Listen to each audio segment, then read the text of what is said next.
Hi students, welcome to mentor learning. നമ്മൾ ഇന്ന് നോക്കുന്നത് +1 ഫിസിക്സിലെ 8ാമത്തെയും 9ാമത്തെയും ചാപ്റ്ററുകളിലെ പ്രീവിയസ് ഇയർ ക്വസ്റ്റ്യൻസാണ്. നിങ്ങൾക്കറിയാം, മെക്കാനിക്കൽ പ്രോപ്പർട്ടീസ് ഓഫ് സോളിഡ്സ് എന്നത് 8ാമത്തെ ചാപ്റ്റർ ഒരു ചെറിയ ചാപ്റ്ററാണ്. എന്നാൽ മെക്കാനിക്കൽ പ്രോപ്പർട്ടീസ് ഓഫ് ഫ്ലൂയിഡ്സ് എന്നത് ഏറ്റവും വെയിറ്റേജ് കൂടിയ വലിയ ചാപ്റ്ററുമാണ്. ഈ ചാപ്റ്ററിലെ പ്രീവിയസ് ക്വസ്റ്റ്യൻസ്, സ്ഥിരമായി എക്സാമിന് ക്വസ്റ്റ്യൻസ് വരാറുള്ള ഏരിയകൾ, ഇതൊക്കെ ഒന്ന് പരിചയപ്പെടാം. പോയാലോ? ഫസ്റ്റ് ക്വസ്റ്റ്യൻ നോക്കിക്കോളൂ. When a wire is stretched with a very large force, it breaks. Represent the variation of extension with load on a graph. ഒരു വയറിൽ നമ്മൾ ലോഡ് അപ്ലൈ ചെയ്താൽ ആ വയറിന് ഇലോങ്ങേഷൻ ഉണ്ടാകും, എക്സ്റ്റൻഷൻ ഉണ്ടാകും. ഒരു പരിധി വിട്ടാൽ ആ വയർ പൊട്ടിപ്പോവുകയും ചെയ്യും. ഈ വയറിൽ ആക്ട് ചെയ്യുന്ന ലോഡിൻ്റെയും ആ വയറിനുണ്ടാകുന്ന എക്സ്റ്റൻഷൻ്റെയും ഗ്രാഫ് വരയ്ക്കാൻ പറഞ്ഞാൽ നിങ്ങൾ വരക്കേണ്ടത് സ്ട്രെസ് സ്ട്രെയിൻ കർവാണ്. സ്ട്രെസ് സ്ട്രെയിൻ കർവ് നമ്മൾ നല്ല രീതിയിൽ വൃത്തിക്ക് പഠിച്ചിട്ടുണ്ട്. അതേ സ്ട്രെസ് സ്ട്രെയിൻ ഗ്രാഫാണ് ലോഡ് എക്സ്റ്റൻഷൻ ഗ്രാഫ് വരയ്ക്കാൻ പറഞ്ഞാലും നമ്മൾ വരക്കേണ്ടത്.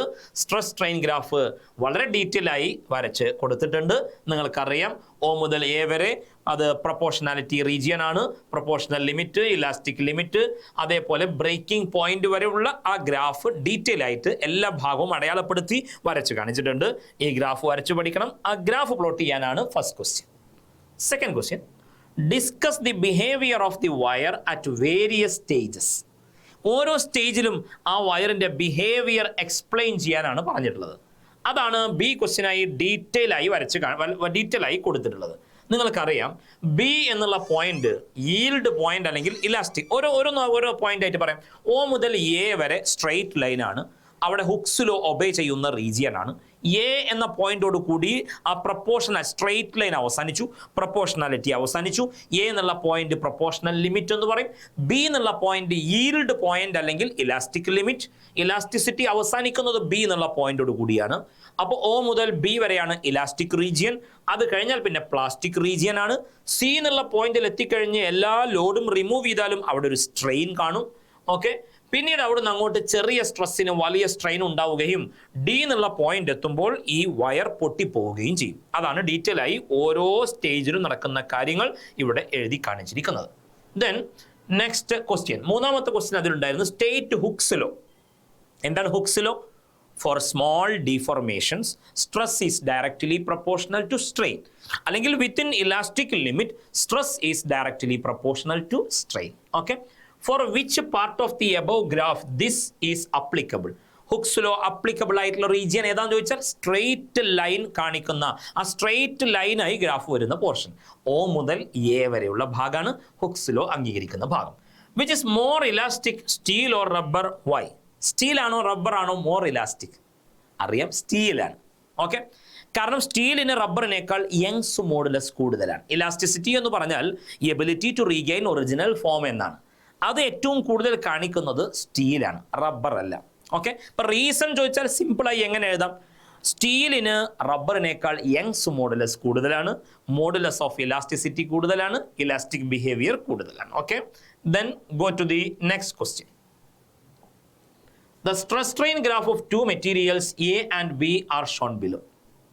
A എന്ന മെറ്റീരിയലിൻ്റെയും B എന്ന മെറ്റീരിയലിൻ്റെയും സ്ട്രെസ് സ്ട്രെയിൻ ഗ്രാഫാണ് കൊടുത്തിരിക്കുന്നത്. State the law which relates stress with strain. സ്ട്രെസ്സും സ്ട്രെയിനും തമ്മിൽ റിലേറ്റ് ചെയ്യുന്ന ലോ ഏതാണ്? നമുക്കറിയാം, അത് ഹുക്സ് ലോ ആണ്. Which of the two materials has the greater Young's modulus? ഇതിൽ ആർക്കാണ് ഏറ്റവും കൂടുതൽ യങ്സ് മോഡുലസ് ഉള്ളത്? യങ്സ് മോഡുലസ് ആർക്കാണ് കൂടുതൽ എന്നറിയാൻ ഈ ഗ്രാഫിൻ്റെ സ്ലോപ്പാണ് നോക്കേണ്ടത്. സ്ലോപ്പ് കണ്ടാൽ യങ്സ് മോഡുലസ് കിട്ടും. അപ്പോൾ ഗ്രാഫിന് സ്ലോപ്പ് കൂടുതലുള്ള, സ്ലോപ്പ് എന്ന് പറയുമ്പോൾ നമ്മൾ ഈ ആംഗിൾ കൂടിയ ആ ഗ്രാഫ് എന്ന് പറയുന്നത് A ആണ്. Aക്കാണ് സ്ലോപ്പ് കൂടുതൽ. അപ്പോൾ A ആണ് യങ്സ് മോഡുലസ് കൂടുതലുള്ള material. Then which of the two materials is more ductile എന്നാണ്. ആരാണ് മോർ ഡക്റ്റൈൽ ആയിട്ടുള്ളത്? ഡക്റ്റൈൽ എന്ന് പറഞ്ഞാൽ നന്നായി നമുക്ക് വലിച്ചു നീട്ടാൻ പറ്റുന്ന മെറ്റീരിയൽ ഏതാണ്? നിങ്ങൾക്കറിയാം, സ്ട്രെസ് സ്ട്രെയിൻ ഗ്രാഫിനകത്ത് ഈ പ്ലാസ്റ്റിക് റീജിയൻ കൂടുതലുള്ളത് ആരാണോ, പ്ലാസ്റ്റിക് റീജിയൻ കൂടുതലുള്ള ആൾ മോർ ഡക്റ്റൈൽ ആയിരിക്കും. നമ്മുടെ പുസ്തകത്തിൽ സ്ട്രെസ് സ്ട്രെയിൻ ഗ്രാഫ്, കഴിഞ്ഞ ക്വസ്റ്റ്യനിൽ നമ്മൾ സ്ട്രെസ് സ്ട്രെയിൻ ഗ്രാഫ് വരച്ചല്ലോ. അവിടെ ഈ പോയിന്റിന് നമ്മൾ വേറൊരു ലെറ്റർ കൂടി കൊടുക്കുന്നു, D എന്ന് കൊടുത്തു. ഈ പോയിന്റ് E എന്ന് മാർക്ക് ചെയ്താൽ DE എന്നുള്ള പോർഷൻ അത് വളരെ കൂടിയ ആളായിരിക്കും കോപ്പർ പോലെയുള്ള ഡക്റ്റൈൽ മെറ്റീരിയൽ എന്ന് കാണിച്ചിട്ടുണ്ട്. അല്ലെങ്കിൽ ഡി ഇ എന്നുള്ള പോർഷൻ വളരെ ചെറുതാണെങ്കിൽ, ഡിയും ഇയും വളരെ ക്ലോസ് ആണെങ്കിൽ അത് ബ്രിട്ടിൽ മെറ്റീരിയലിനെ സൂചിപ്പിക്കുന്നു എന്നും പറഞ്ഞു. അപ്പോൾ ഡി ഇ എന്നുള്ള പോർഷൻ കൂടുതലുള്ള ആ ഒരു ഗ്രാഫ് ഏതാണെന്ന് നോക്കുക. അതല്ലെങ്കിൽ പ്ലാസ്റ്റിക് റീജിയൻ കൂടുതൽ കാണിച്ചിട്ടുള്ളത് ഏത് ഗ്രാഫിലാണെന്ന് നോക്കുക. നിങ്ങൾക്കറിയാം, രണ്ടാണെങ്കിലും ശരി, ഇവിടെയാണ് ആ ഡി ഇ എന്നുള്ള പോർഷന്റെ ലെങ്ത് കൂടുതൽ, അതല്ലെങ്കിൽ പ്ലാസ്റ്റിക് റീജിയൻ കൂടുതൽ. പ്ലാസ്റ്റിക് റീജിയൻ കൂടിയ എ എന്ന മെറ്റീരിയലാണ് മോർ ഡക്റ്റൈൽ. ഓരോ ക്വസ്റ്റ്യന്റെയും ആൻസർ വൃത്തിയായി കൊടുത്തിട്ടുണ്ട്. നമ്മൾ തേർഡ് ക്വസ്റ്റ്യനിലേക്ക് പോകുന്നു. എന്താണ് next question? Figure shows strain stress curve four A material. ഒരു മെറ്റീരിയലിന്റെ സ്ട്രെസ് സ്ട്രെയിൻ ഗ്രാഫ് ആണ് ചിത്രത്തിൽ കൊടുത്തിരിക്കുന്നത്. What is the Young's modulus of the material? സ്ട്രെസ്സും സ്ട്രെയിനും തമ്മിലുള്ള ഗ്രാഫ് തന്നിട്ട് യങ്സ് മോഡുലസ് കാണാൻ പറഞ്ഞാൽ എന്ത് ചെയ്യണം? സ്ലോപ്പ് കാണണം. സ്ലോപ്പ് കണ്ടാൽ യങ്സ് മോഡുലസ് കിട്ടും. സ്ലോപ്പ് കാണാൻ ഫോർമുല നമുക്കറിയാം, y2 minus y1 by x2 minus x1. ഇവിടെ ഈ ഗ്രാഫ് ശ്രദ്ധിച്ചു നോക്കിയാൽ, ഈ ഗ്രാഫിൽ ഇതാ ഈ ഒരു പോയിന്റ് മാർക്ക് ചെയ്താൽ ഈ ഒരു പോയിന്റിന്റെ എക്സ് വാല്യൂ അതേപോലെ വൈ വാല്യൂ കൃത്യമായി നമുക്ക് പറയാൻ പറ്റും. വേറൊരു പോയിന്റ് നോക്കിയാലും അതിന്റെ x value y value, stress strain corresponding ആയിട്ടുള്ള വാല്യൂസ് നമുക്ക് കൃത്യമായി പറയാൻ കഴിയില്ല. അപ്പൊ നമുക്ക് ഈ ഒരു പോർഷൻ എടുക്കാം, 0 മുതൽ ഇതുവരെയുള്ള ഭാഗം. ഈ ഭാഗത്തിന്റെ സ്ലോപ്പ് കാണുമ്പോൾ y2 minus y1, 150 minus 0 into 10⁻⁶ എഴുതാൻ മറക്കരുത്. അത് സ്ട്രെസ്സിന്റെ വാല്യൂ പവർ 10⁻⁶ ആണെന്ന് ബ്രാക്കറ്റ് സൈഡിൽ കൊടുത്തിട്ടുണ്ട്. സോ y2 മൈനസ് y1 എന്ന് പറയുമ്പോൾ 150 minus 0 into 10⁻⁶ divided by x2 minus x1 എന്ന് പറയുമ്പോൾ 0.002 മൈനസ് 0. ഓക്കെ, അങ്ങനെ വരുമ്പോൾ നമുക്ക് ആ രീതിയിൽ സ്ലോപ്പ് കണ്ടിട്ട് യങ്സ് മോഡുലസ് കാണാം. യങ്സ് മോഡുലസിന്റെ വാല്യൂ കൊടുത്തിട്ടുണ്ട് 7.5 into 10⁻10 newton per metre square or pascal. Then next question. Young's modulus of aluminium is 70 into 10⁻9 and that of copper is 120 into 10⁻9. Same strain is to be produced on an aluminium wire and a copper wire of equal cross section. Which wire requires more force? എന്നാണ്. എന്താ question? അലുമിനിയത്തിന്റെ Young's modulus തന്നിട്ടുണ്ട്, അതേപോലെ കോപ്പറിന്റെയും Young's modulus തന്നിട്ടുണ്ട്. രണ്ട് വയറുകളിലും same strain ആണ് produce ചെയ്യുന്നത് എന്നും പറഞ്ഞു. ഓക്കെ, രണ്ടാളുടെയും ഏരിയ ഓഫ് ക്രോസ് സെക്ഷൻ എന്ന് പറയുന്നതും സെയിം ആണ്. അങ്ങനെയെങ്കിൽ ഈ സെയിം സ്ട്രെയിൻ പ്രൊഡ്യൂസ് ചെയ്യാൻ ആർക്കാണ് കൂടുതൽ ഫോഴ്സ് വേണ്ടത് എന്നാണ്. നിങ്ങൾക്കറിയാം, യങ്സ് മോഡുലസിന്റെ ഫോർമുല നിങ്ങൾ പഠിച്ചിട്ടുണ്ട്, സ്ട്രെസ് ബൈ സ്ട്രെയിൻ എന്നാണ്. അപ്പൊ F into L divided by A into delta L എന്നാണ്. F restoring force into L original length divided by area of cross section into extension അല്ലെങ്കിൽ ഇലോങ്ങേഷൻ ഡെൽറ്റ എൽ. ഓക്കെ, ഇവിടെ ശ്രദ്ധിക്കേണ്ടത് ആർക്കാണ് കൂടുതൽ force വേണ്ടത് എന്നുള്ളതാണ്. അപ്പോൾ ഫോഴ്സ് റിക്വയർഡ് കാണുമ്പോൾ എഫ് ഈസ് ഈക്വൽ ടു, അല്ലെ പോട്ടെ, അങ്ങനെ പറയണമെന്നില്ല, രണ്ട് പേരിൽ ഉണ്ടാകുന്ന സ്ട്രെയിൻ സെയിം ആണെന്ന് പറഞ്ഞു. സെയിം സ്ട്രെയിൻ ആണ് രണ്ട്. എന്താ സ്ട്രെയിൻ കാണാനുള്ള formula? Delta L by L. അപ്പൊ ഇവിടെ എൽ ബൈ ഡെൽറ്റ എൽ എന്ന് പറയുന്നത് ഡെൽറ്റ എൽ ബൈ എൽ അല്ലേ സ്ട്രെയിൻ. അപ്പൊ സ്ട്രെയിൻ രണ്ടാൾക്കും സെയിം ആണെന്ന് പറയുമ്പോൾ delta L by L same ആണ്, അല്ലെങ്കിൽ എൽ ബൈ ഡെൽറ്റ എല്ലിന്റെ വാല്യൂ രണ്ട് വയറിനും അലുമിനിയത്തിനും കോപ്പറിനും സെയിം ആണ്. ഏരിയ ഓഫ് ക്രോസ് സെക്ഷനും രണ്ടാൾക്കും സെയിം ആണ്. അങ്ങനെയെങ്കിൽ y is directly proportional to F എന്ന് എഴുതിക്കൂടെ? അപ്പൊ യങ്സ് മോഡുലസ് കൂടുതലുള്ള മെറ്റീരിയലിനാണ് കൂടുതൽ ഫോഴ്സ് ആവശ്യമുള്ളത്. യങ്സ് മോഡുലസ് കൂടുതലുള്ള മെറ്റീരിയൽ ഏതാ പറ? അത് 120 ഇൻറ്റു 10⁻9 യങ്സ് മോഡുലസ് ഉള്ള കോപ്പർ. കോപ്പറിനാണ് യങ്സ് മോഡുലസ് കൂടുതൽ. So copper requires more force, okay, to produce same strain. Then go to the next question. Answer കൊടുത്തിട്ടുണ്ട്, കോപ്പറിനാണ് കൂടുതൽ വേണ്ടത്, കാരണം Young's modulus is directly proportional to force. The next question. Two wires of diameter 0.25 centimeter, one made of steel and the other made of brass, are loaded as shown in figure. നോക്കണ, രണ്ട് വയറുകൾ, ഒന്ന് steel വയറാണ്, മറ്റൊന്ന് brass വയറാണ്. ആ രണ്ട് വയറുകളുടെയും length 1.5 metre and 1 metre എന്ന് കൊടുത്തിട്ടുണ്ട്. The unloaded length of steel wire is 1.5 meter and that of brass wire is 1 meter. Compute the elongations of steel and brass wire. ഈ രണ്ട് വയറുകളുടെയും ഇലോങ്ങേഷൻ കണ്ടെത്താനാണ് ക്വസ്റ്റ്യൻ. രണ്ടാളുടെയും ലെങ്ത് തന്നിട്ടുണ്ട്, അതേപോലെ ഓരോ വയറിനെയും താഴെ അറ്റാച്ച് ചെയ്തിട്ടുള്ള ആ ബോഡിയുടെ മാസ് 4 കിലോഗ്രാം 6 കിലോഗ്രാം എന്നും തന്നിട്ടുണ്ട്. ഇലോങ്ങേഷൻ ആണ് കണ്ടെത്തേണ്ടത്. ഇലോങ്ങേഷൻ കാണണം എന്നുണ്ടെങ്കിൽ ഈ രണ്ട് വയറുകളുടെയും യങ്സ് മോഡുലസിൻ്റെ വാല്യൂ കൂടി തരേണ്ടതുണ്ട്. അത് ഈ ക്വസ്റ്റ്യനിൽ മിസ്സിംഗ് ആണ്. യങ്സ് മോഡുലസിൻ്റെ വാല്യൂ കൂടി വെച്ചുകൊണ്ട് വേണം നമുക്കത് കാണാനായി. അതേപോലെ ഡയാമീറ്റർ, ഇവിടെ ഇപ്പോൾ 1.5 മീറ്റർ 1 മീറ്റർ എന്ന് പറയുന്നത് ഈ വയറിൻ്റെ നീളമാണ്.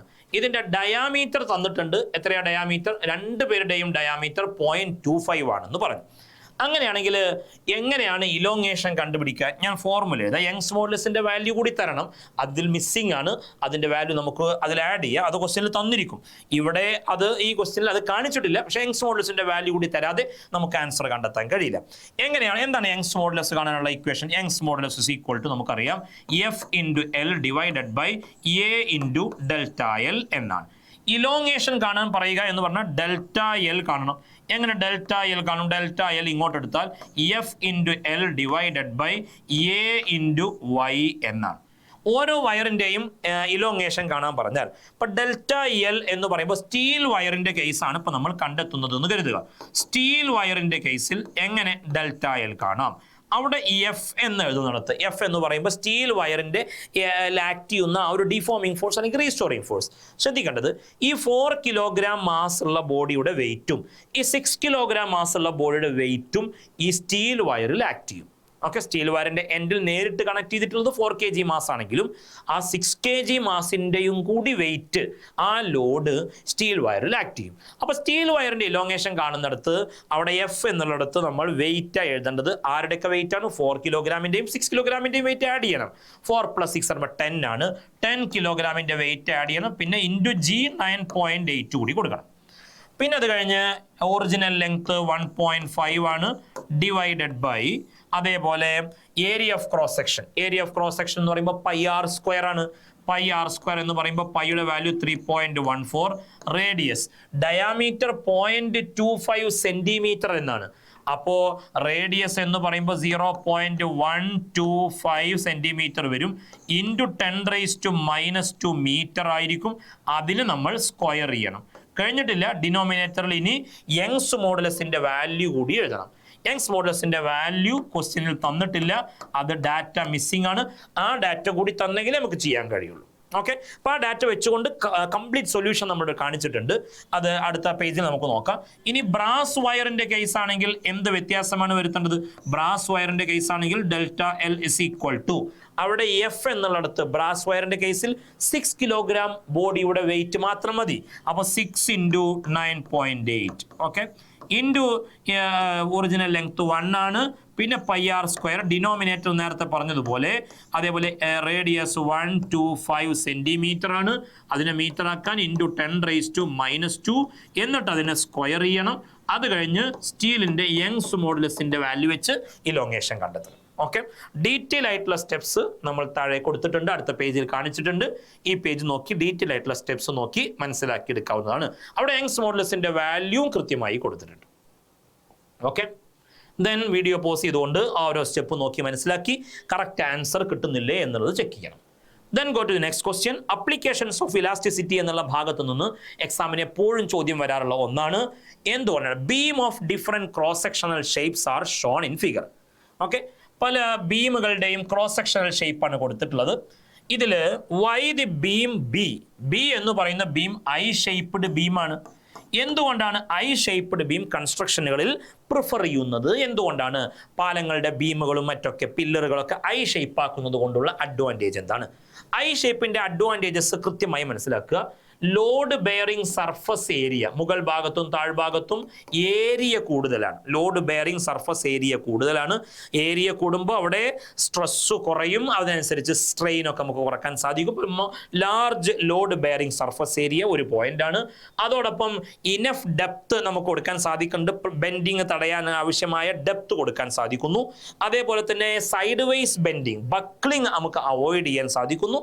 അതേപോലെ തന്നെ മെറ്റീരിയൽ നമുക്ക് ലാഭിക്കാനും അതുവഴി കോസ്റ്റ് ഇഫക്റ്റീവായി എന്താ പറയുക നമുക്ക് ഈ ബ്രിഡ്ജസ് ഒക്കെ അല്ലെങ്കിൽ ബീമുകളൊക്കെ പണിയാനും അതുവഴി സാധിക്കുന്നു എന്നുള്ളത് ഐ സെക്ഷൻ ബീമിൻ്റെ വ്യത്യസ്തമായിട്ടുള്ള അഡ്വാൻറ്റേജുകളാണ്. ആ പോയിന്റ്സ് എല്ലാം ഡീറ്റെയിൽ ആയിട്ട് ഇവിടെ സെൻറ്റൻസ് ആയി കൊടുത്തിട്ടുണ്ട്. നിങ്ങൾക്ക് മനസ്സിലാക്കി പഠിച്ചെടുക്കാവുന്നതാണ്. ഇനി നമ്മൾ ഫ്ലൂയിഡ്സ് എന്നുള്ള ചാപ്റ്ററിലെ ക്വസ്റ്റ്യൻസ് നോക്കാം. അപ്പോൾ സോളിഡ്സ് എന്നുള്ള ചാപ്റ്ററിൽ മക്കൾ മറക്കാതെ നോക്കേണ്ട ഏരിയകൾ ഏതൊക്കെയാണ്? ഒന്ന് നിർബന്ധമായും പഠിക്കണം. Modulus of elastic stress strain curve വളരെ പ്രധാനപ്പെട്ട ക്വസ്റ്റ്യൻ ആണ്. അതേപോലെ ഹുക്സ് ലോ നിർബന്ധമായും പഠിക്കണം.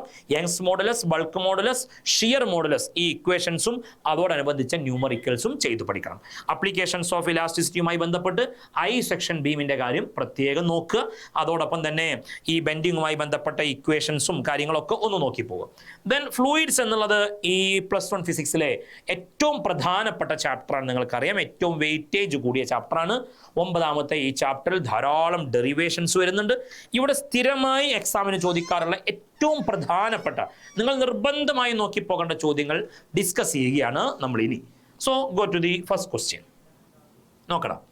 3 vessels of different shapes are filled with water to the same height h, and their bottom parts are connected to manometers measuring the pressure.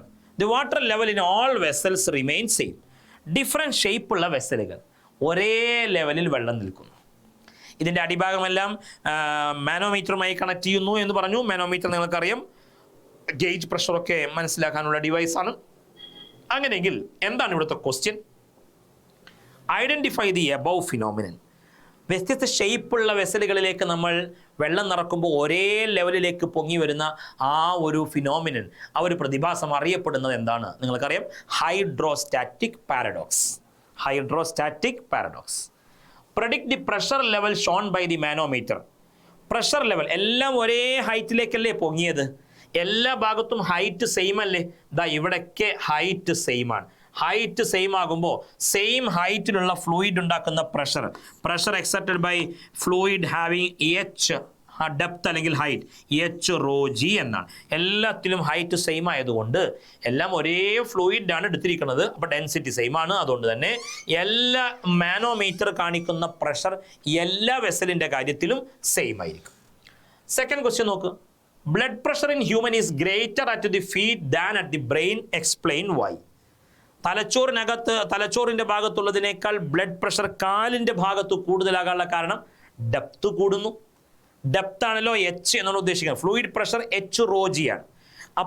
അപ്പോൾ ഈ depth കാലിൻ്റെ ഭാഗത്തേക്ക് എത്തുമ്പോൾ ഹാർട്ടിൻ്റെ ഭാഗത്തു നിന്ന് ഡെപ്ത് കൂടുന്നത് കൊണ്ട് പ്രഷർ കൂടുതലാണ്. P is equal to H rho G. Pick the odd one out. Dentist chair, hydraulic brake, hydraulic press, venturi meter. Dentist ചെയറും ഹൈഡ്രോളിക് ഡിവൈസസും എല്ലാം പാസ്കൽസ് ലോ അനുസരിച്ച് പ്രവർത്തിക്കുന്ന ഡിവൈസസ് ആണ്. എന്നാൽ വെഞ്ചുറി മീറ്റർ എന്നത് അതല്ല. വെഞ്ചുറി മീറ്റർ എന്ന് പറയുന്നത് ഒരു പൈപ്പിലൂടെയുള്ള വെള്ളത്തിൻ്റെ വെലോസിറ്റി കാണുന്ന ഡിവൈസാണ്. അത് ബെർണോളി പ്രിൻസിപ്പിൾ അനുസരിച്ച് വർക്ക് ചെയ്യുന്ന ഡിവൈസാണ്. എന്നാൽ ബാക്കിയെല്ലാം പാസ്കൽസ് ലോ അനുസരിച്ച് പ്രവർത്തിക്കുന്ന ഉപകരണങ്ങളാണ്. സോ ഓഡ് വൺ ഏതാണെന്ന് ചോദിക്കുമ്പോൾ വെഞ്ചുറി മീറ്റർ എന്നെഴുതണം. ഓക്കെ, ആൻസർ കൃത്യമായി കൊടുത്തിട്ടുണ്ട്. ഞാൻ നേരത്തെ എക്സ്പ്ലെയിൻ ചെയ്തു ഓരോന്നിൻ്റെ ആൻസർ. ഇതിൽ നോക്കി സെൻറ്റൻസ് നമുക്ക് വായിച്ചെടുക്കാവുന്നതുമാണ്. Then go to the next question. State Pascal's law. Explain the working of a hydraulic lift by drawing figure. Pascal's lawന്റെ സ്റ്റേറ്റ്മെന്റ് നിങ്ങൾക്കറിയാം. ഒരു എൻക്ലോസ്ഡ് ഫ്ലൂയിഡിന്റെ ഒരു ഭാഗത്ത് കൊടുക്കുന്ന പ്രഷർ ഈക്വലായി എല്ലാ ഭാഗത്തേക്കും എത്തുന്നു എന്നതാണ് പാസ്കൽസ് ലോ. ഹൈഡ്രോളിക് ലിഫ്റ്റിന്റെ ഡയഗ്രാം വരയ്ക്കാൻ നിങ്ങൾക്കറിയാം.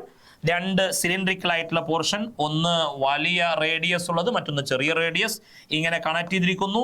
അതിനകത്ത് ഫ്ലൂയിഡ് എടുത്തിരിക്കുന്നു. നിങ്ങൾക്കറിയാം. ഇനി ബാക്കി ഇവിടെ ഈ ഒരു സ്മോൾ സിലിണ്ടറിന്റെ ഭാഗത്ത് ചെറിയ ഫോഴ്സ് കൊടുക്കുന്നു. F1 force, area A1. Okay, അവിടുത്തെ പ്രഷർ P1. അപ്പോൾ അതൊരു വലിയ ഫോഴ്സായി ഇവിടെ കിട്ടുന്നു. ഈ ഫോഴ്സ് F2, ഈ ഏരിയ A2, ഇവിടെ കിട്ടുന്ന പ്രഷർ P2. ഈ ചെറിയ ഫോഴ്സ് ഇവിടെ കൊടുക്കുമ്പോൾ നമുക്കറിയാം, small force on small cylinder is converted into large force on large cylinder. This large force is used to lift heavy bodies, okay, like vehicles. അത് detail ആയി diagram വരച്ച് അതിൻ്റെ working detail ആയി sentence ഇവിടെ കൊടുത്തിട്ടുണ്ട്. Pascal's law അനുസരിച്ച് hydraulic ലിഫ്റ്റിൻ്റെ working diagram വരച്ച്, കാറൊന്നും വരക്കണമെന്നില്ല, നിങ്ങൾക്കറിയാം, ഡീറ്റെയിൽ ആയിട്ട് എഴുതാനായിട്ട് പഠിക്കും. ഓക്കെ, ദെൻ ഡീറ്റെയിൽ ആയിട്ട് ഓരോ ഭാഗവും നമ്മൾ എഴുതി കാണിച്ചിട്ടുണ്ട്. വൃത്തിയായി നോക്കി പഠിക്കും. ദെൻ വീണ്ടും ഹൈഡ്രോളിക് ലിഫ്റ്റുമായി ബന്ധപ്പെട്ട എക്സാമിൻ്റെ ചോദ്യം നോക്കും. The given figure shows the principle behind the hydraulic lift. Problem ആണ്. The radius of small piston is 5 centimeter and that of larger piston is 15 centimeter. Calculate the force if the mass of the car to be lifted is 1350 kilogram. G is equal to 9.8 meter per second square. Smaller piston റേഡിയസും larger piston റേഡിയസും തന്നു. എന്നിട്ട് എന്താ കാണാൻ പറഞ്ഞത്? Calculate the force. ഈ force ആണ് കാണാൻ പറഞ്ഞത്. ഈ ഫോഴ്സിനെ നമ്മൾ നേരത്തെ വരച്ച് പഠിച്ചപ്പോഴെല്ലാം F1 എന്ന് എഴുതി. ഓക്കെ, ആ F1 എന്നുള്ള ഫോഴ്സ് ആണ് കണ്ടുപിടിക്കുന്നത്. നിങ്ങൾക്കറിയാം F1/A1 സ്മോൾ പിസ്റ്റണിൽ ഉണ്ടാകുന്ന pressure is equal to F2/A2 എന്നാണ്. അപ്പോൾ F1 ആണ് കാണാൻ പറഞ്ഞതെങ്കിൽ എങ്ങനെ കാണാം? F2 × A1 divided by A2 എന്ന് കാണാം. F2 എന്ന് പറയുന്നത് ഇവിടെ ഉണ്ടാകുന്ന ഫോഴ്സ് ആണ്. ആ ഫോഴ്സ് കാറിൻ്റെ വെയിറ്റിന് ഈക്വൽ ആണ്. അപ്പോൾ mg എന്ന് എഴുതാം. A1 എന്ന് പറയുന്നത് ഈ സ്മോൾ പിസ്റ്റന്റെ area πr² πr1² divided by A2 πr2² എന്ന് എഴുതാം. പൈ കട്ട് ചെയ്യാം. മാസ് ഓഫ് ദി കാർ അത് തന്നിട്ടുണ്ട്, G 9.8, R1 തന്നിട്ടുണ്ട് 5 സെന്റിമീറ്റർ, R2 15 സെന്റിമീറ്റർ. എല്ലാം സബ്സ്റ്റിറ്റ്യൂട്ട് ചെയ്യുമ്പോൾ നമുക്ക് എഫിന്റെ വാല്യൂ, ഫോഴ്സിന്റെ വാല്യൂ 1470 ന്യൂട്ടൺ എന്ന് കിട്ടും. Okay, go to the next question. The schematic diagram of a machine is shown below. Write the name of machine. ഈ മെഷീൻ്റെ പേര് hydraulic lift. In the figure, വീണ്ടും problem. Mass of car is 3000 kilogram. Area of cross section of the piston carrying the car is 425 centimeter square. What is the pressure on the smaller piston? Smaller പിസ്റ്റണിൽ ഉണ്ടാകുന്ന പ്രഷറിൻ്റെ value calculate ചെയ്യാൻ. Smaller പിസ്റ്റണിൽ ഉണ്ടാകുന്ന പ്രഷറിൻ്റെ value P1 ആണ്. P1 കാണാൻ നമുക്കറിയാം F1/A1 എന്ന ഫോർമുല ഉപയോഗിക്കാം. പക്ഷേ ഇവിടെ F1 A1 അല്ലെങ്കിൽ ഈ ചെറിയ പിസ്റ്റണിൻ്റെ റേഡിയസോ മറ്റോ തന്നിട്ടുണ്ടോ? ഇല്ല. അങ്ങനെയെങ്കിൽ നമുക്കറിയാം പാസ്കൽസ് ലോ അനുസരിച്ച് P1 എന്ന് പറയുന്നത് which is equal to P2. P1 കാണാൻ പറഞ്ഞാൽ P2 കണ്ടാൽ മതി. P2 is equal to F2/A2. F2 എന്ന് പറയുന്നത് കാറിൻ്റെ വെയിറ്റ് ആയ mgക്ക് ഈക്വൽ ആണ്. A2 എന്ന് പറയുന്നത് πr2² എന്നും എഴുതാം. ഓക്കെ, അങ്ങനെ എഴുതേണ്ട ആവശ്യമില്ല എന്നാണ്. Area of cross section of the piston carrying car is 425. πr2² എന്ന് എഴുതേണ്ടതില്ല. അവിടെ ഏരിയ തന്നിട്ടുണ്ട് 425 ആണെന്ന്. കാറിൻ്റെ മാസ് 3000 കിലോഗ്രാം എന്ന് തന്നു. സോ 3000 ഇൻറ്റു ജീൻ്റെ വാല്യൂ 9.8 എടുക്കാൻ ക്വസ്റ്റ്യനിൽ പറഞ്ഞിരിക്കണം. അപ്പം 9.8 ഡിവൈഡഡ് ബൈ ഏരിയ 425 സെന്റിമീറ്റർ² ആണ്. സെന്റിമീറ്ററിനെ മീറ്റർ ആക്കാൻ 10⁻², സെന്റിമീറ്റർ സ്ക്വയറിനെ മീറ്റർ സ്ക്വയർ ആക്കാൻ 10⁻⁴. ഓക്കെ, സബ്സ്റ്റിറ്റ്യൂട്ട് ചെയ്യുമ്പോൾ നമുക്ക് കിട്ടുന്ന ആൻസർ ഇവിടെ എഴുതി കാണിച്ചിട്ടുണ്ട്. 6.917 ഇൻറ്റു 10⁵ പാസ്കൽ എന്ന ആൻസർ കിട്ടും. Okay, yes. Then go to the next question. വളരെ വളരെ പ്രധാനപ്പെട്ട question. Bernoulli's theorem. The flow of an ideal fluid in a pipe of varying cross section is shown. Differentiate between streamline flow and turbulent flow. Okay, fluid ഡൈനാമിക്സിൽ നമ്മൾ ആദ്യം പഠിക്കുന്ന ഭാഗമാണ് ഫ്ലൂയിഡുകളുടെ types of flow. Streamline flow, turbulent flow. Streamline flow എന്ന് പറയുമ്പോൾ regular ആയിട്ടുള്ള smooth ആയിട്ടുള്ള ഒരു ഫ്ലോ ആണ്. ടർബുലന്റ് ഫ്ലോ എന്ന് പറയുമ്പോൾ ഇറഗുലർ ആയിട്ടുള്ള ഫ്ലോ ആണ്. ഓക്കെ, സ്ട്രീംലൈൻ ഫ്ലോയിൽ ഓരോ പാർട്ടിക്കിളുകളും തൊട്ട് മുമ്പുള്ള പ്രിസീഡിങ് പാർട്ടിക്കിളിൻ്റെ അതേ പാത്ത് ഫോളോ ചെയ്യുമ്പോൾ, ടർബുലന്റ് ഫ്ലോയിൽ ഒരു പാർട്ടിക്കിൾ പ്രിസീഡിങ് പാർട്ടിക്കിളിൻ്റെ ആ ഒരു പാത്ത് ഫോളോ ചെയ്യുന്നില്ല. പിന്നെ സ്ട്രീംലൈൻ ഫ്ലോയിൽ ഫ്ലൂയിഡ് ലേയേഴ്സ് എല്ലാം ഒന്നുകിൽ സ്ട്രെയിറ്റ് ലൈൻ അല്ലെങ്കിൽ കർവ്ഡ് ആയിരിക്കും, മറ്റത് ഇറഗുലർ ആയിരിക്കും. നേരത്തെ പറഞ്ഞു സ്ട്രീംലൈൻ ഫ്ലോ ലോവർ സ്പീഡിൽ നടക്കുമ്പോൾ ടർബുലന്റ് ഫ്ലോ ഹൈ സ്പീഡിൽ നടക്കുന്നു. ഇങ്ങനെ പോയിന്റ് ആയിട്ട് ഈ രണ്ട് ടൈപ്പ് ഫ്ലോകളും തമ്മിലുള്ള വ്യത്യാസം നമ്മൾ എഴുതി കാണിക്കുക. State and prove Bernoulli's principle. Bernoulli's theorem നിങ്ങൾക്കറിയാം. It is the law of conservation of energy in fluid dynamics. Total energy per unit volume of an ideal fluid in streamline motion is constant എന്നുള്ളതാണ്. സ്റ്റേറ്റ്മെന്റും പ്രൂഫും വൃത്തിയായി എഴുതി പഠിക്കണം. Answer detail ആയിട്ട് ഇവിടെ കൊടുത്തിട്ടുണ്ട്. Streamline flow regular and study flow ആണെന്നും സ്ട്രീംലൈൻ ഫ്ലോയുമായി ബന്ധപ്പെട്ട മറ്റു കാര്യങ്ങളെല്ലാം ടർബുലന്റ് ഫ്ലോയുമായി ബന്ധപ്പെട്ട പോയിന്റ്സ് എല്ലാം കൊടുത്തിട്ടുണ്ട്. ബെർണോളിസ് തിയറത്തിന്റെ സ്റ്റേറ്റ്മെന്റ് ഒക്കെ ഡീറ്റെയിൽ ആയിട്ടാണ്. ഇത്ര തന്നെ വാരി വലിച്ച് നമ്മൾ എഴുതണം എന്നില്ല, സിമ്പിൾ ആയിട്ട് എഴുതി കാണിച്ചാൽ മതി. സ്റ്റേറ്റ്മെന്റ് വൃത്തിക്ക് എഴുതുക, അതോടൊപ്പം അതിന്റെ മാത്തമാറ്റിക്കൽ പ്രൂഫ് നിങ്ങൾ എഴുതി പഠിച്ചിട്ടുണ്ടാവും. ആ പ്രൂഫിന്റെ സ്റ്റെപ്സ് ആണ് ഡീറ്റെയിൽ ആയി കാണിച്ചിരിക്കുന്നത്. Work done is equal to change in energy എന്നുള്ള രൂപത്തിൽ ബെർണോളിസ് തിയറത്തിന്റെ പ്രൂഫ് നമ്മൾ പഠിച്ച് എഴുതി വെക്കും. Okay, then go to the next question. Consider the flow of a liquid through a pipe of varying cross section. Write the equation of continuity of the flow. Equation of continuity നിങ്ങൾക്ക് അറിയാലോ. A1V1 is equal to A2V2. അതായത് ഒരു പൈപ്പിലൂടെ വെള്ളം ഒഴുകുന്ന സമയത്ത് ആ പൈപ്പിന്റെ area of cross സെക്ഷനും ആ ഏരിയയിലൂടെയുള്ള വെള്ളത്തിന്റെ ആ ഫ്ലൂയിഡിന്റെ വെലോസിറ്റിയും inverse proportional. Velocity of a flowing fluid through a pipe is inversely proportional to area of cross section. അപ്പോൾ അത് വെച്ചുകൊണ്ട് നമുക്ക് ഇക്വേഷൻ ഓഫ് കണ്ടിന്യൂറ്റി എങ്ങനെ എഴുതാം? A1 V1 is equal to A2 V2, equation of continuity. Okay, then a tank of 5 meter height is filled with water. Calculate the velocity of efflux through a hole 3 meter below the surface of water. ഒരു ടാങ്കിൽ 5 metre ഹൈറ്റിൽ വെള്ളം നിറച്ചിരിക്കണം. 5 metre ഹൈറ്റിൽ വെള്ളമുണ്ട്, ഈ ഉയരം 5 metre. എന്നിട്ട് velocity of efflux through a hole 3 metre below the surface of water. വെള്ളത്തിൻ്റെ സർഫസിൽ നിന്ന് 3 മീറ്റർ താഴ്ചയിലായി ഒരു ഹോള്, 3 സെൻറ്റിമീറ്റർ അല്ല 3 മീറ്റർ, ഇതിൽ നിന്ന് വെള്ളം പുറത്തേക്ക് വരുന്നു. ആ velocity of fluid out flow, velocity of ഇഫ്ലക്സ്. നിങ്ങൾക്കറിയാം, ഒരു ഓപ്പൺ വെസൽ ആണെങ്കിൽ വെലോസിറ്റി ഓഫ് ഇഫ്ലക്സ് കാണാനുള്ള ഫോർമുല ഫ്രീലി ഫോളിംഗ് ബോഡിയുടെ വെലോസിറ്റിയായ √2gh ആണ്. ജിൻ്റെ വാല്യൂ 9.8, h എന്നുള്ള ഭാഗത്ത് നമ്മൾ 3 എന്ന് സബ്സ്റ്റിറ്റ്യൂട്ട് ചെയ്യുക. അപ്പോൾ നമുക്ക് velocity of efflux 7.75 metre per second എന്ന് കിട്ടും. Next question, when air is blown in between two balls, will they attract or repel? ഈ 2 ബോളുകൾക്കിടക്ക് നമ്മൾ ഊതിക്കഴിഞ്ഞാൽ എയർ ഇതിലൂടെ കടത്തിവിട്ടാൽ ഈ ബോളുകൾ അട്രാക്ട് ചെയ്യുമോ അതോ റിപ്പൽ ചെയ്യുമോ എന്നാണ് ചോദ്യം. ഇതിലൂടെ നമ്മൾ എയർ കടത്തിവിട്ടാൽ ഇവിടെ എയറിൻ്റെ വെലോസിറ്റി കൂടും. Bernoulli's theorem, horizontal flow of fluid എന്നുള്ള ഭാഗത്ത് നമ്മൾ പഠിച്ചു, വെലോസിറ്റി കൂടുന്ന ഭാഗത്ത് പ്രഷർ കുറയും. അപ്പോൾ ഇവിടെ ഫ്ലൂയിഡിൻ്റെ എയറിൻ്റെ വെലോസിറ്റി കൂടുമ്പോൾ പ്രഷർ കുറയും. അപ്പോൾ കമ്പാരിറ്റീവ്ലി ഈ ഭാഗത്ത് പ്രഷർ കൂടുതൽ, ഈ ഭാഗത്തും പ്രഷർ കൂടുതൽ. പ്രഷർ കൂടിയ ഭാഗത്തുനിന്ന് കുറഞ്ഞ ഭാഗത്തേക്ക് ഫോഴ്സ് ഉണ്ടാവും. അതുവഴി ഈ 2 ബോളുകളും തമ്മിൽ അട്രാക്ട് ചെയ്യുകയാണ് ചെയ്യുക. Okay, Bernoulli's principle. State the principle that explain your observation. Bernoulli's principle ആണ്, അതിൻ്റെ സ്റ്റേറ്റ്മെന്റ് എഴുതാണ്. Using the principle derive Torricelli's equation. Torricelli's equation കഴിഞ്ഞ പ്രോബ്ലത്തിൽ നമ്മൾ കണ്ടു. Velocity of efflux, velocity of ഇഫ്ലക്സിന്റെ ഫോർമുല ഡിറൈവ് ചെയ്തെടുക്കാനാണ് ക്വസ്റ്റ്യൻ. ഡീറ്റെയിൽ ആയിട്ട് ബോൾസ് അട്രാക്ട് ചെയ്യുമെന്നുള്ള ഒന്നാമത്തെ ക്വസ്റ്റ്യൻ ആൻസർ, ബെർണോളിസ് തിയറത്തിന്റെ സ്റ്റേറ്റ്മെന്റ്, വെലോസിറ്റി ഓഫ് ഇഫ്ലക്സിന്റെ ഡെറിവേഷൻ. ഓക്കെ, ഡീറ്റെയിൽ ആയി കൊടുത്തിട്ടുണ്ട്, നോക്കി പഠിക്കാം. Then next question, the viscous force exist when there is a relative motion between the layers of fluid. State true or false, ശരിയോ തെറ്റോ എന്ന് എഴുതണം. The viscosity of gases decreases with increase in temperature. Temperature കൂടുമ്പോൾ ഫ്ലൂയിഡുകളുടെ വിസ്കോസിറ്റിക്ക് എന്ത് സംഭവിക്കും? നിർബന്ധമായി പഠിക്കണം. Temperature കൂടിയ സാഹചര്യത്തിൽ ലിക്വിഡുകളുടെ വിസ്കോസിറ്റി കുറയും. ഉച്ച സമയത്തൊക്കെ മുറിവുണ്ടായാൽ ധാരാളമായി ബ്ലഡ് വരും. ധാരാളമായി ബ്ലഡ് ഒഴുകുക എന്ന് പറഞ്ഞാൽ ബ്ലഡിൻ്റെ വിസ്കോസിറ്റി കുറയുന്നത് കൊണ്ടാണ് മൊബിലിറ്റി കൂടുന്നത്. അപ്പോൾ ടെമ്പറേച്ചർ കൂടുമ്പോൾ ലിക്വിഡുകളുടെ വിസ്കോസിറ്റി കുറയുന്നു.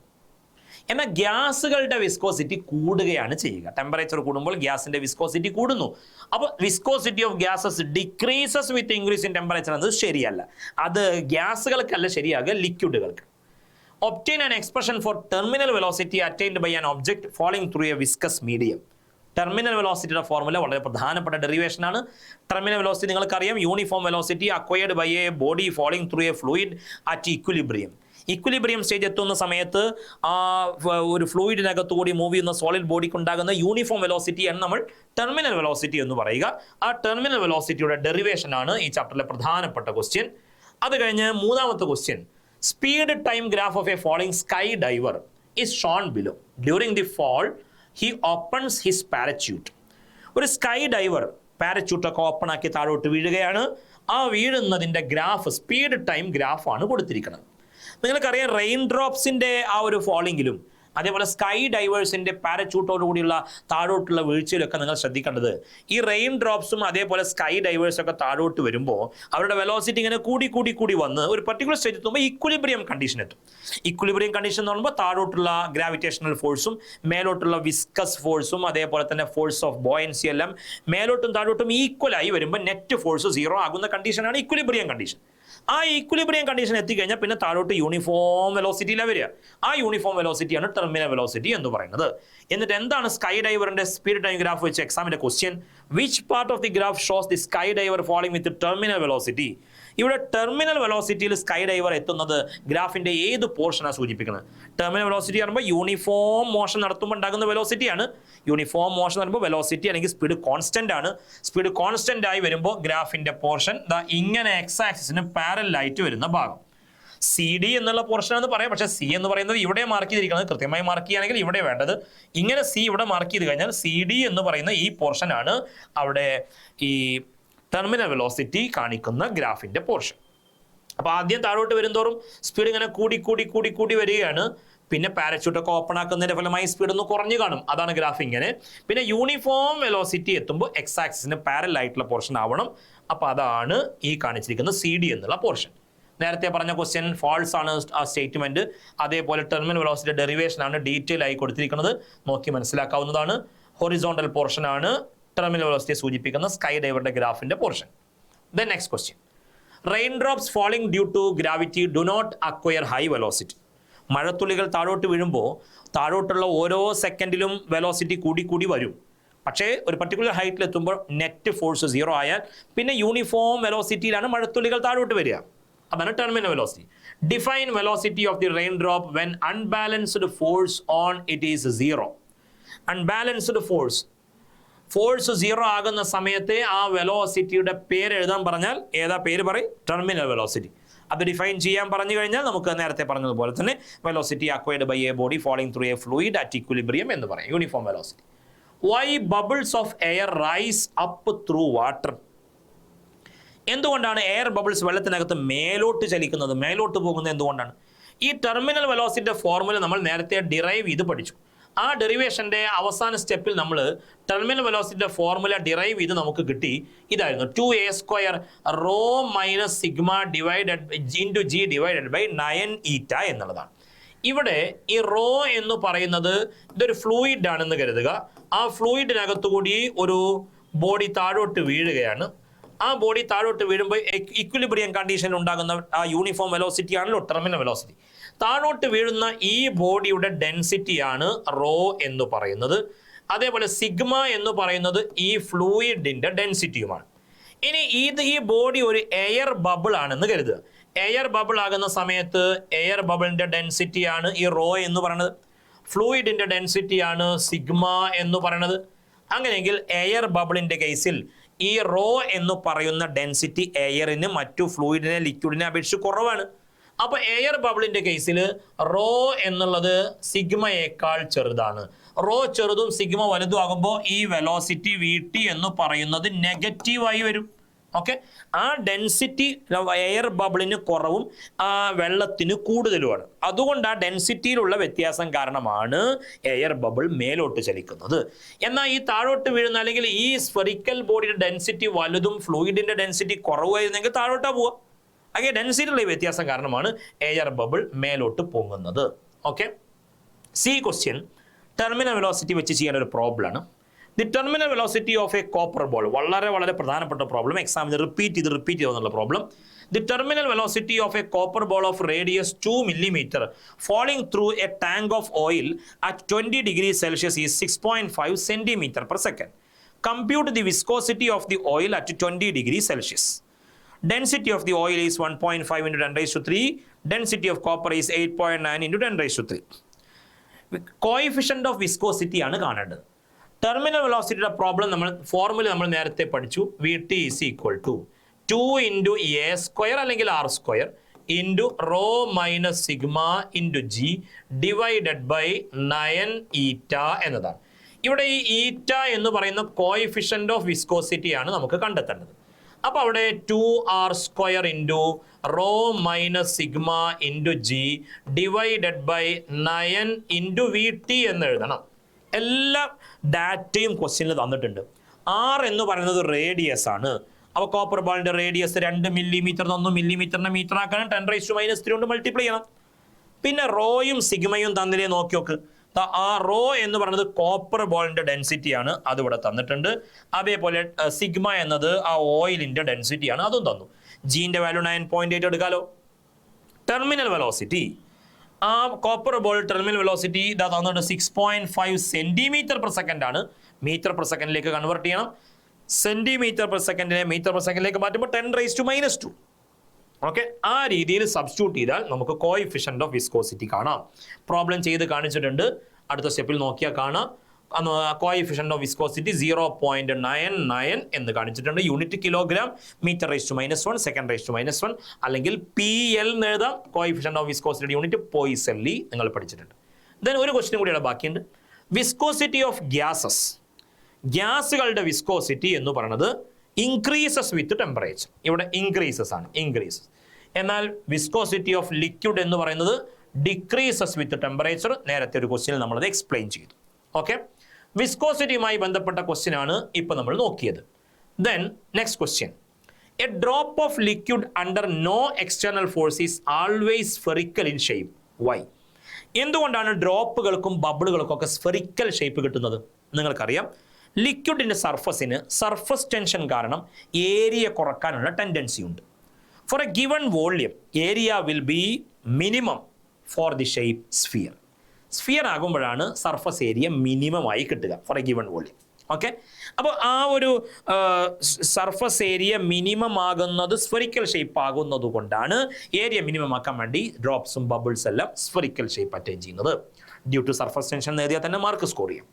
When a painting brush dipped in water, its hairs cling together. Why? അതും ഡ്യൂ ടു സർഫസ് ടെൻഷൻ.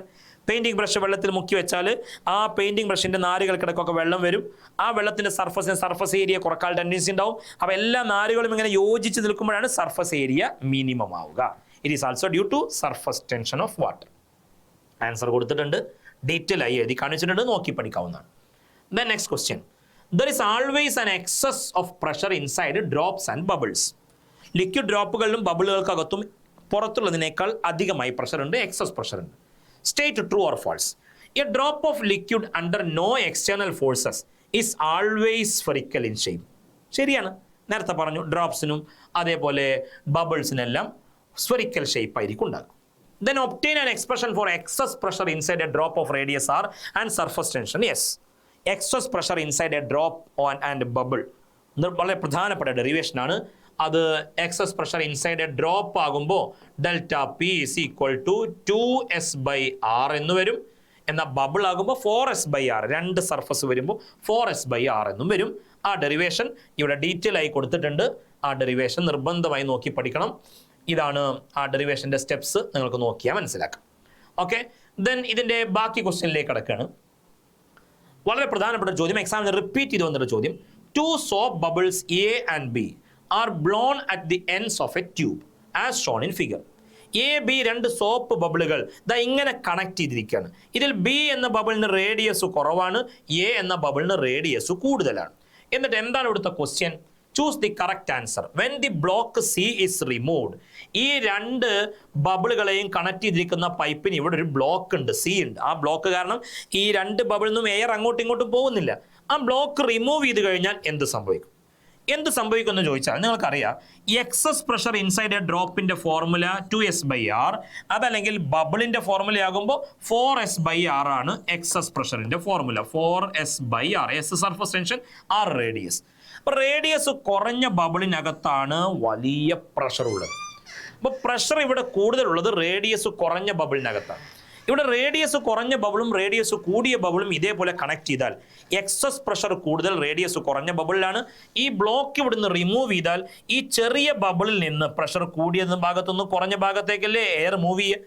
അപ്പോൾ ചെറിയ ബബിളിൽ നിന്ന് എയർ എന്ത് ചെയ്യും? വലിയ ബബിളിലേക്ക് മൂവ് ചെയ്യും. അങ്ങനെ വരുമ്പോൾ ചെറിയ ബബിൾ വീണ്ടും ചെറുതാവും, വലിയ ബബിൾ വീണ്ടും വീണ്ടും വലുതാവും. ഓക്കെ, ഇതാണ് ഇതിൽ ഏതാണ് കറക്റ്റ് ആൻസർ എന്നാണ് ചോദ്യം. സൈസ് ഓഫ് എ ഏതാണ്? എ ഏതാണ്? ബി എന്ന് മനസ്സിലാക്കണം. വലിയ ബബിളാണ് എ, ചെറിയ ബബിളാണ് B. Size of A increases and that of B decreases. ശരിയല്ലേ? ചെറിയ ബബിളിന്റെ സൈസ് വീണ്ടും ചെറുതാവും, വലിയ ബബിളിന്റെ സൈസ് വീണ്ടും വലുതായി കൊണ്ടിരിക്കും എന്നുള്ളതാണ്. ഓക്കെ, ഇതിന്റെ എല്ലാം ആൻസർ ഇവിടെ കൊടുത്തിട്ടുണ്ട്. എക്സസ് പ്രഷറിന്റെ ഡെറിവേഷൻ കാണിച്ചിട്ടുണ്ട്. അതേപോലെ മൂന്നാമത്തെ ഇപ്പോൾ ഡിസ്കസ് ചെയ്ത ആ ചോദ്യത്തിന്റെ ആൻസറും കാണിച്ചു. ദെൻ ചാപ്റ്ററിന്റെ അവസാന ഭാഗത്തേക്ക് വരികയാണ്. കാപ്പിലാരിറ്റി എന്നതാണല്ലോ ചാപ്റ്ററിന്റെ അവസാന ടോപ്പിക്. കാപ്പിലറി റൈസുമായി ബന്ധപ്പെട്ട question. When A thin tube is dipped in water, water rises in the tube through A height h. ഒരു കാപ്പിലറി ട്യൂബ് വെള്ളത്തിൽ മുക്കി വെച്ച ട്യൂബിനകത്തുകൂടി വെള്ളം മേലോട്ട് പോകും. Name the phenomenon. Capillarity. Okay എന്ന് പറയാം, capillarity. Arrive at an expression four height the water rice in the tube. ആ ട്യൂബിനകത്ത് വെള്ളം പൊങ്ങുന്ന ഹൈറ്റ് കാപ്പിലറി ഹൈറ്റ് എന്ന് പറയും. അതിൻ്റെ ഡെറിവേഷനാണ്, വളരെ പ്രധാനപ്പെട്ട ഡെറിവേഷനാണ്. കാപ്പിലറി ഹൈറ്റിൻ്റെ ഡെറിവേഷൻ ദാ ഇവിടെ കൊടുത്തിട്ടുണ്ട്. അവിടെ ആംഗിൾ ഓഫ് കോണ്ടാക്ട് വെച്ചുകൊണ്ട് എക്സസ് പ്രഷറിന്റെ ഫോർമുല 2s/r വെച്ചുകൊണ്ട് കാപ്പിലറി റൈസിന്റെ formula 2s cos θ divided by a rho g എന്നുള്ള എക്സ്പ്രഷൻ ഡിറൈവ് ചെയ്ത് കാണിച്ചിട്ടുണ്ട്. ഡീറ്റെയിൽ ആയിട്ടുള്ള സ്റ്റെപ്പ് കൊടുത്തിട്ടുണ്ട്, കൃത്യമായി നോക്കി പഠിക്കുക. ഇനി ഇതിലെ സി ക്വസ്റ്റ്യൻ നോക്കാം. Will the water overflow if the tube is cut at level A? Justify your answer. ഈ ട്യൂബിനകത്ത് എച്ച് ഹൈറ്റിലേക്കാണല്ലോ വെള്ളം ഉയർന്നു നിൽക്കുന്നത്. എ എന്നുള്ള ഭാഗത്ത് വെച്ചുകൊണ്ട് ഇവിടെ ആ ട്യൂബിനെ കട്ട് ചെയ്ത് കഴിഞ്ഞാൽ അവിടെ ഓവർഫ്ലോ ഉണ്ടാകുമോ എന്നാണ് ക്വസ്റ്റ്യൻ. ഇവിടെ കട്ട് ചെയ്ത് കഴിഞ്ഞാൽ വെള്ളം ഓവർഫ്ലോ ചെയ്യുമോ? ഇല്ല, ഒരിക്കലും ഇല്ല. അതായത് ഈ കാപ്പിലറി ഹൈറ്റിന്റെ ഡെറിവേഷൻ നമ്മൾ നേരത്തെ കണ്ടു. ആ ഡെറിവേഷനിൽ നമ്മൾ ആ കാപ്പിലറി ഹൈറ്റിന്റെ formula 2s cos θ divided by A rho G എന്ന് കണ്ടു. ഇവിടെ എ എന്ന് പറയുന്നത് ഈ ട്യൂബിന്റെ റേഡിയസാണ്, കാപ്പിലറി ട്യൂബിന്റെ റേഡിയസാണ്. എന്നാൽ ഈ കാപ്പിലറി ട്യൂബിനകത്ത് വാട്ടർ ലെവൽ ഇങ്ങനെ പൊങ്ങി നിൽക്കുമ്പോൾ ഈ വാട്ടർ മെനിസ്കസ്, ഇത് ഞാൻ കംപ്ലീറ്റ് ചെയ്താൽ ഇങ്ങനെ ഒരു സ്ഫിയർ കിട്ടും. ആ വാട്ടർ മെനിസ്കസിന്റെ റേഡിയസ് എന്ന് പറയുന്നത് R ആണ്. അതാണ് 2s/r എന്ന് ഡെറിവേഷനിൽ കൊടുത്ത ഈ R. അപ്പൊ അങ്ങനെയെങ്കിൽ ഈ 2s/r ആണ് a/cos θക്ക് പകരം R എന്നാണ് കൊടുത്തിരുന്നതെങ്കിൽ നമ്മൾ ഇവിടെ കാപ്പിലറി ഹൈറ്റിന്റെ formula 2s divided by r rho G എന്നാണ് വരിക. R എന്നത് ആ ലിക്വിഡ് മെനിസ്കസിന്റെ ആ surface, curved surface, concave shape, അതിന്റെ റേഡിയസ് ആണ്. ഓക്കെ, അപ്പൊ ഇവിടെ h is inversely proportional to radius of meniscus എന്ന് കിട്ടുമല്ലോ. അപ്പൊ നമ്മൾ എ എന്നുള്ള ലെവലിൽ വെച്ച് കട്ട് ചെയ്ത് കഴിഞ്ഞാൽ ഹൈറ്റ് കുറഞ്ഞു. ഹൈറ്റ് കുറയുമ്പോൾ ആ ലിക്വിഡ് മെനിസ്കസിന്റെ റേഡിയസ് നോക്കി, ഇതാണ് ആ ലിക്വിഡ് മെനിസ്കസ് എന്ന് പറയുന്നത്. അതിന്റെ റേഡിയസ് അങ്ങ് കൂടുകയാണ് ചെയ്യുക. ഈ രൂപത്തിലായി മാറും. ലിക്വിഡ് ട്യൂബിന്റെ മുകളിലേക്ക് പൊങ്ങുകയും ആ ലിക്വിഡ് സർഫസിന്റെ റേഡിയസ് കൂടുകയും ചെയ്യും. അല്ലാതെ ഒരിക്കലും ഓവർഫ്ലോ ചെയ്യുകയില്ല എന്നുള്ളത് മനസ്സിലാക്കി വെക്കുക. സർഫസ് ടെൻഷൻ കാരണമാണ് ഈ ലിക്വിഡ് മേലോട്ട് ഉയരുന്നത്.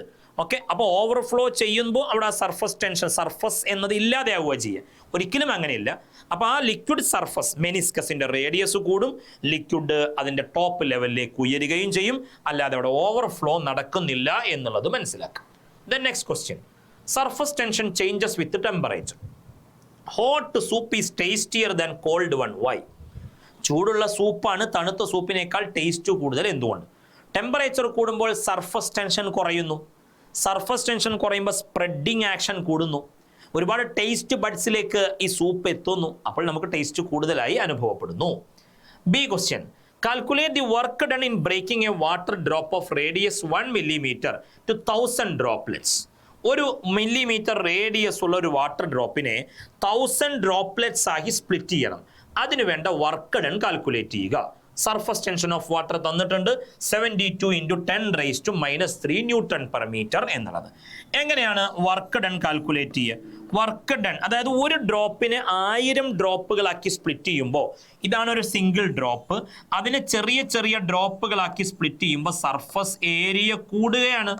അപ്പോൾ അവിടെ സർഫസ് ഏരിയ, ലിക്വിഡിന്റെ സർഫസ് ആകട്ടെ ഏരിയ കുറക്കാനാണ് ശ്രമിക്കുക. നമ്മൾ സർഫസ് ഏരിയ കൂട്ടണമെങ്കിൽ അപ്പോൾ എക്സ്ട്രാ വർക്ക് ചെയ്യണം. So work done to increase the area, W is equal to surface tension into increase in area.